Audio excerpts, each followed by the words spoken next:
ঘটনা হয়েছিল আপনার সঙ্গে কালকে? আমার কালকে আমি হঠাৎ আমার ব্যাংক থেকে মোবাইলে ফোন যায়, ফোন যাওয়ার পর আমি কাজে ব্যস্ত ছিলাম, আমি ফোনটা ধরিনি। আমার হাজব্যান্ড আমাকে ফোন করে ডাকে, যে বলে যে তুমি চলে আসো এখানে বন্ধন ব্যাংকে, 3 লাখ টাকা তোমার উঠানো হয়ে গেছে, ব্যাংক থেকে চলে গেছে।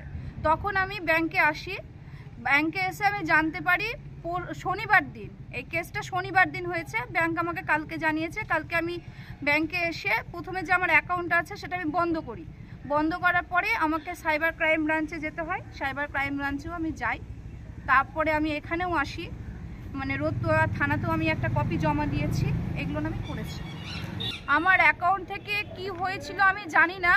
কালকে আমাকে ব্যাংক থেকে আমাকে একটা নাম্বার দেওয়া হয়েছে, এই যে নাম্বারটা লাস্টে নাম্বারটা লেখা আছে, এই নাম্বারটা দেওয়া হয়েছিল। এই নাম্বারে একটা হোয়াটসঅ্যাপে কি করে লিঙ্ক আসে না আসে আমি কিছুই জানি না, কিন্তু আমাকে এখান থেকে বলা হয়েছিল যে আপনার এই মোবাইলটা যে আছে এটা আপনার হাতে আছে, কিন্তু আপনি এটা করছেন না, আপনি এটা চালনা করছেন না, চালনা বাইরে থেকে কেউ করছে।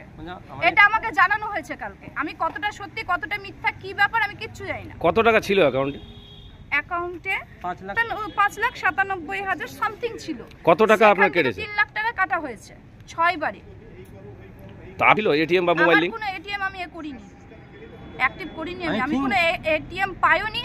এবং আমার 10-15 দিন আগে এই সব জায়গায় খবর শোনা হচ্ছে এইভাবে টাকা চিট হচ্ছে, হ্যান হচ্ছে, ত্যান হচ্ছে, ওই জন্য আমি ফিঙ্গার যেটা আছে সেটা আমি বন্ধ করে দিয়েছি বন্ধন ব্যাংকে।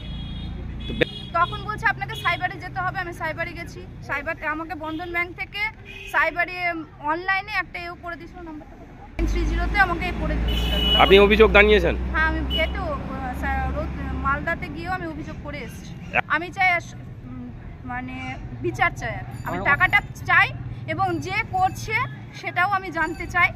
আর আমি সাধারণ মানুষের কাছে বলতে চাই যে যাদের হচ্ছে, কালকে কিন্তু আমাকে অনেকে বলেছে যে আমার 1600 টাকা গেছে, কেউ বলেছে আমার 1 লাখ টাকা গেছে, কেউ বলছে আমার 25,000 টাকা গেছে, কিন্তু কেউ আমার সাথে কিন্তু কোঅপারেট করছে না এই মুহূর্তে।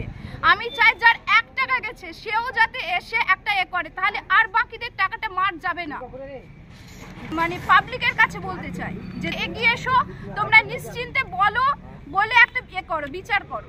কারণ না হলে কিন্তু সবারই অ্যাকাউন্ট থেকে টাকা যাবে এইভাবে সবার।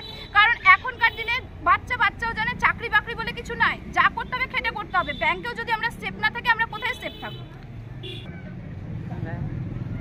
আমার তো টাকাটা ব্যাংকেই ছিল, আমার টাকাটা আমার হাতে ছিল না। আমার যদি বাড়িতে থাকতো, আমার হাত থেকে টাকা চুরি হতো, তখন আমার দায়ী, কিন্তু এটা ব্যাংকে ছিল, তো আমি সাধারণভাবে ব্যাংকেই দায়ী করব।